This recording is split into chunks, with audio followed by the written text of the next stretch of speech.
I am a firm believer that you need to outsource as soon as possible. And if you are finding this video in a search for, is it time to outsource? It's probably already too late. So many people wait way too long because they might not have the money to invest in it. And I totally understand that.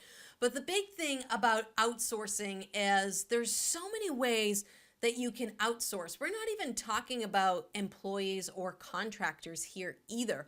So many people get caught up in the fact that they have to hire someone full-time to outsource and create more time. And that's totally false. When I was in my 20s, the first things that I outsourced that I could actually afford to outsource was my laundry and taking care of the lawn, okay? Because we had a big yard and it would take hours to take care of the yard. And I'm like, why am I wasting time mowing lawn, trimming bushes, and doing all these things when I can just pay someone else to do it? And I think it cost us like 50 bucks, all right? So $50 is probably like $15 an hour at the time, maybe $20 an hour. I don't know how long it took them to do it. They probably did it much quicker than I did because they're professionals. But it saved me a lot of time. It gave me 3 extra hours, twice a month or once a month, depending on how often we did the lawn, to work on my business, to grow things, to actually find time to sit down and create a web page or record a video. Because this is when I was just kind of getting started with doing online stuff. And I'm like, I need the time. I need the time here to actually do these things. And then kind of in my early 30s, we started outsourcing laundry, which was a big one. But that was a hard one for my wife to wrap her head around. She's like, why are we paying someone else to do our laundry? We are perfectly capable of doing our own laundry, but there's nothing like having your laundry picked up outside your door. Someone comes and picks it up, and then it comes back to you a few hours later, clean, neatly folded. You just open the bag, you open your drawers, you put everything away, and you have done your laundry in about 5 minutes. So we're talking about 5 minutes of laundry versus, and we would usually do, it'd probably be like 2 or 3 loads, maybe a couple loads, because it was about like $40. It was about $40 to do our laundry, and that was every week. And we would do a couple loads, and they would come back, and so 40 bucks. But how long would it take you to do a couple loads of laundry? You have to put the laundry in the washing machine. Okay, then you have to switch it over. Then you have to put it in the dryer. And then sometimes I would forget to switch the load over, so then I'd have to wash it again because I left it in the washer too long and it smelled like mildew. So for me, it was a complete waste of time. It was a weird thing, and I just told my wife, I was like, let's just try it a few times. And the first time it came and she just opened the bag and just put everything in the drawer and was like, that's it, we're done. We got our laundry done for a very, very long time. And that was super, super helpful. So again, when you're talking about these things, we're talking, $50 a month for them to come in and cut the lawn a couple times, and then, 40 bucks a week. So we're talking maybe 150 bucks a month. Okay. For me to free up hours of my time every week or bi-weekly or whatever it was. Now it's worth doing this if you are going to invest that time into your business, or on the other side, it's worth doing if you're going to invest that time into your family. Okay. So those are the two things where it's worth investing the money. And some of you might be like, well, I don't have $150, Lauren. Start with something simple. Okay, maybe you only get your lawn done once a month because that's what you can afford, but you're going to free up that time, and that time has to go towards income producing activities. All right, so we're not talking about answering emails unless you're trying to close a deal or something. You're trying to do income producing activities that at some point are going to create income. So that could be recording a course. That could be putting something out on social media because that's marketing, getting your brand out. It could be maybe, I had a brick and mortar business at the time. Maybe it's handing out flyers. Okay, that is, you could pay someone else to hand out the flyers. There's delegation for you. But you want to create time for yourself to work on your business. Now, these are just little simple things. Usually people come in and they're like, Lauren, when do I hire my first employee? Okay, when do I start outsourcing? And in the beginning, do you need an employee? Probably not. A lot of people can get a lot done by just hiring a part-time virtual assistant or even an admin. Okay, just someone to help you out with emails, customer service, because, as the business owner, you're wearing all the hats in the beginning, right? You got to do everything. You're the salesperson, you're the marketing. And you need to free up your space again to put as much time towards those income producing items. Okay, you need to spend as much time on that as possible because that's where you're going to get the most bang for your buck. So everyone thinks they need to hire a full-time employee. You don't have to do that. You can go hire a virtual assistant on Upwork. You know, I know in Massachusetts here, the minimum wage is $15 an hour. You can go on Upwork and hire someone for about half that, maybe even less. All right, there's some really great VA companies out there, or you can hire a virtual assistant, that lives in India or the Philippines or Singapore, where you could pay them what is a good wage for where they live, but it's much cheaper for you being in the United States. You know, if you want to hire a US-based person, that's awesome too. Just understand you're going to pay a little bit more. There's also services. So if you have a brick and mortar business, you could get a service that answers the phone for you. Okay, this was something that was very tricky for me when I first started teaching. It was just me, and I had a website, and people would call to inquire about lessons. And if I was in a lesson, I couldn't answer the phone. That was kind of rude. Or I'd very quickly say, "Hi, my name is Lauren. Can I get your name and number? I'll call you back. I'm just in the middle of a lesson right now."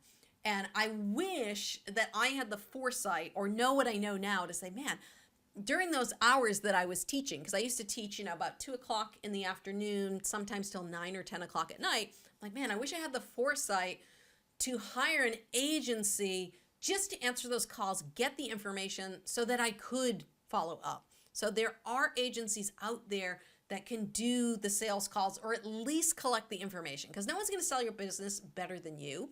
But sometimes if you equip them with the right information, a lot of people just want to know, like, how much does it cost? What's the process? You can train people to do that for you. And so instead of hiring a full-time person or even a part-time person, you could hire an agency, and they usually have different packages. It's usually based on the number of hours that they'll be on the phone for you. And you could hire someone to help you so that you're not missing the sales. You're not missing the calls. You're providing good customer service because you're answering the phone, but also they're collecting the information for you and you can follow up. Now, a lot of people today aren't calling on the phone. They're texting a lot, and there's a lot of great softwares out there. We use a centralized software in my online business. We use Zendesk, which you can incorporate email, phone calls. You can even connect your Facebook messengers in there as well. So it's a great way to centralize communication, since a lot of people are moving away from the phone, but they're doing it in text form. Okay, we still get a lot of people at our brick and mortar who do call us, but we've noticed, in the last 5 years or so, a lot more people are reaching out by text. So you want to be able to at least respond to people in some form of text. All right, and there's a lot of great softwares that incorporate text. Like for the brick and mortar, our scheduling and billing system, we use Square. And Square has a built-in text messenger, and you can just message and email your clients right in Square, this way that you can see all the conversations. So there's so many great softwares out there. Like I said, Zendesk is another one, probably a little bit more expensive. It's good for people if you've got a lot of stuff. Like my online business, we have a lot of customer service stuff coming in to tag people. You can forward things to different administrators, but that's a great way to save time, is just to start by handing out some of the customer service stuff you're doing in your business. And if you can do that, you'll free up your time to really focus on those money-making activities. Because for me, it was always distracting. I'd be working on something and then I get a phone call, and then you have to answer the phone, because if it's a sales call, you want to make the sale. And I'd make the sale, but then it kept pulling me away from the work that I needed to do. So if you're feeling like you keep getting pulled away from the stuff, or you're not getting the things you need to get done, that's probably telling you that you're overwhelmed and that you really do need to invest on outsourcing some stuff. And I know it costs money in the beginning, but if you can bite the bullet, it'll make your life a lot less stressful, and it'll make you a lot more productive, and you will be able to focus on making more money, which will allow you to hire more and more people. Let me just tell you a story about me on YouTube. Okay, so I was editing my own videos through 2020. I think I started editing my first videos 2017. And through 2020, 3 years, I edited my videos. And I was making money online at that point. And my business coach that I worked with, he's like, why the hell are you still editing your own videos? He's like, that's a waste of your time. You should not be editing your videos. Like, video editing does not make you money. Building the courses, recording the content is what makes you money. So record the content so you can put it out there in video format, or record the courses. That's what makes you money, not the actual editing of the videos. He's like, you're going to go hire a VA. And I was like, okay. So I hire a VA. Hi, Mark. Mark still edits my videos. So I hire a VA, and he's like, it's 20 hours a week minimum. And I'm like, crap. I was like, okay, I can hire someone for 5 hours a week, right? I'm like, shoot, 20 hours. I was like, Sam, I don't think I have 20 hours of work to give a virtual assistant. He's like, when you hire someone for 20 hours a week and you're paying them, you will find 20 hours of work to give them. And I don't think a week has gone by that Mark hasn't had something to work on. So we do, you get your creative juices going, because you're like, I have this person, I have to give them stuff to work on. What can I do? And it kind of holds you accountable as an entrepreneur, because when you're editing your own videos, you're like, oh, I could do this next week, or I could do this tomorrow. But when you have someone else that's counting on you to get the work done, it provides a little accountability for you to be like, crap, I got to get this video done because I need something for Mark to work on next week, or I need, my editor needs work next week. What am I going to do? I got to edit these videos. So it really forces you to sit down and get those important tasks done. I'm a huge procrastinator. Totally do a lot of procrastination, but I'm trying to get better at pre-recording, and I'm trying to get better at turning my phone off when I'm recording. Let me just turn that off. See, this is like real life. Things happen. I should know better that my phone should be on silent. It's not. We're not going to edit this out because I'm a real person. That's real life.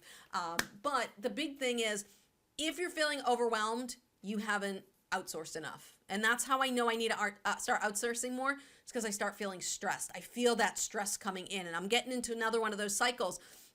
When you free up time, it allows you to bring on and do more projects. And I've brought on a lot more projects to fill the time I outsource. I'm feeling a little bit of that stress and that strain. So now I need to sit down and I need to say, okay, what am I doing? Can I create systems, and can I outsource this to someone else? So it becomes a cycle. You free up your time, you give it to someone else, you use your time to do better things. Or again, maybe you're going to use your time to spend with your family. It's up to you, the business you're trying to create, the lifestyle you're trying to create. All right. I love working. It's great, but I also take time off too. So get into outsourcing as soon as possible. Now, if you're someone like me who creates online courses and educates people online and here at YouTube, I highly recommend that you go check out my video over there where I share tips on how to run a successful online course business. Go check out that video right now.